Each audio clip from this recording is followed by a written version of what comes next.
pouvoir commencer. Bonjour. Oui, oui. Bonjour à tous. I'm sorry, I have two challenges today. It's to speak in front of you and to do it in English. So I will do it in French. Sorry. But After we will be able to answer in English if you need so. Is there many people that do not understand French in the audience? Okay, then we know, and then we will translate to you then. thank you very much. Okay, we go on. Okay, so I am Valérie Macrez and I represent France Supply Chain by ASLOG.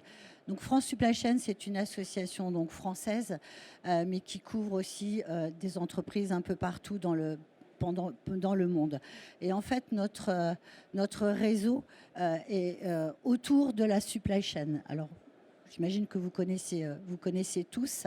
Et en fait, on a dans notre réseau des entreprises industrielles, distributeurs, prestataires logistiques et aussi des entreprises qui, comme on a l'habitude de le dire, sont les fonctions support à la performance de cette association, de la supply chain et donc de l'association.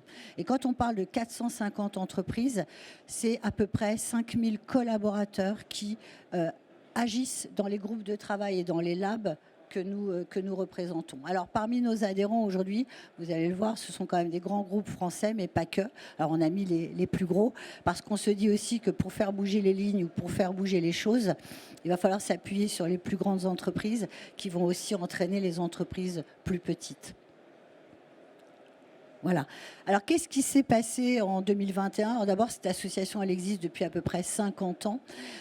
Et en 2017-2018, on a orienté beaucoup de nos actions autour de ce que l'on appelait à l'époque la RSE. Et puis en 2021, nous nous sommes dit que la supply chain end-to-end, telle que nous la définissons, donc depuis le fournisseur du fournisseur jusqu'au client du client, eh bien, comme elle représente à peu près 60 à 80% de la structure de coût d'une entreprise, enfin du produit, si il ne se passe rien en supply chain, il ne se passera pas grand-chose ailleurs en termes de sustainability. Et donc, nous avons rédigé un manifeste pour des supply chains durables, partant du principe que les supply chains pouvaient contribuer à la stratégie RSE des entreprises. Et on a décidé de travailler sur plusieurs axes. Et ce qu'il faut comprendre dans la présentation du projet qui va être faite par Géraud et illustré par Tariel, c'est que quand on parle de supply chain, effectivement, il y a aussi toute cette partie décarbonation de la logistique et du transport. Donc, nous ne sommes pas une organisation qui représente les transporteurs, nous ne sommes pas une organisation qui représente les chargeurs, nous sommes une organisation qui représente les acteurs ensemble. Et c'est extrêmement important, je pense que Géraud insistera aussi beaucoup là-dessus, sur ce point. Notre sujet à nous, c'est de faire en sorte que la collaboration entre les acteurs permette de faire bouger les lignes.